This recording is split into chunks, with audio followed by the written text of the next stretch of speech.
So once I pooped in the Amazon rainforest, and by the time I got my pants back up, there were 3 different species of dung beetle cutting my poo up into little balls and rolling them away. So did I get video of this? I'm an entomologist, so of course I did. But I don't think I can show it to you without getting kicked off of social media forever. So here's the real reason why I had to use that poop story to get your attention at the top of this video. Today's topic is this really boring looking cockroach right here. It's called cryptocercus, or the brown-hooded cockroach. You know, maybe I should have photoshopped it to make it look more interesting. There, maybe now they're more relatable? So this cockroach is not renowned for its looks, but rather for what it does. This is truly what you could call an entomologist's insect. For starters, they live in galleries inside of rotten wood, and they actually eat the wood. So they live within their food source, if you could imagine living inside of a house made entirely of pizza. So here are a few casts of the gallery systems that they make inside of wood. Now, I made these by cutting logs that had them in it, pouring epoxy resin down into their galleries, and then once it hardened, I could just crumble away the rotten wood. And I was left with these casts of what their galleries actually look like inside of there. These cockroaches are also very rare. Now, they do occur somewhat around the globe, but only in these little isolated pockets, and usually only in these alpine regions throughout the world. There are about 12 species, I believe, worldwide. There's actually one species that live in the mountains, high in mountains in northern Georgia, and that species is named after Jerry Garcia. There's actually one such species near my hometown where I grew up, and it's in this resort and forest surrounding the resort that is actually the site where they filmed a lot of the movie Dirty Dancing.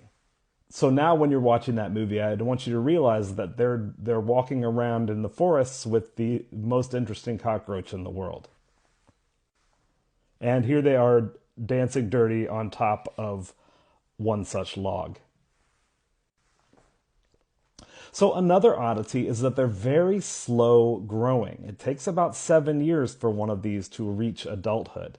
And they live in these nuclear families. So these not quite colonies, but they do have families with overlapping generations. And there's usually one pair that is monogamous, that is the mother and the father of all the progeny in these families. So after 7 years growing up in this family, they will reach adulthood, and then they will actually leave the parents' nests and try to go find a new log to infest and start their own families. So another thing these roaches do, now I've already mentioned that they eat wood, and that's really something that's very difficult for animals to do. There's only a few animals that do it, and they almost all do it with the assistance of protists and bacteria that live inside of their hindgut. So while these cockroaches are chewing up and swallowing wood, it's actually these protists that do the digesting for them. All right, so let's do a quick rundown. First of all, these insects are social. They live in these sort of rudimentary colonies. Second of all, they eat wood. Third of all, they rely on these protist endosymbionts to help them digest the wood that they consume. Is this starting to sound familiar? So far, I've only shown you pictures of adults of these cockroaches, but now I want to show you what a juvenile looks like. This individual is within its first year of life. So now I hope by now you're starting to notice the resemblance that we have. These resemble termites. And that's right. These roaches are a not-so-missing link in between the cockroaches and the termites. So the termites branched away from the cockroaches about 200 million years ago. And this split happened, but we got left with this progenitor that has existed primarily in the same state for 200 million years. What we don't know. So there's always so much more to know when you have an insect this unique.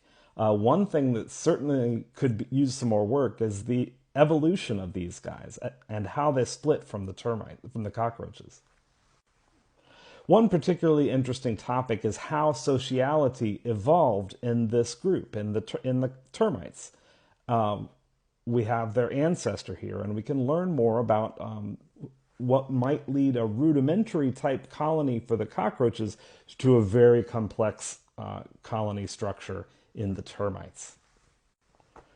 And it turns out that the pressures that drove natural selection for social behavior in the bees, wasps, and the ants is completely separate than what happened here with this group.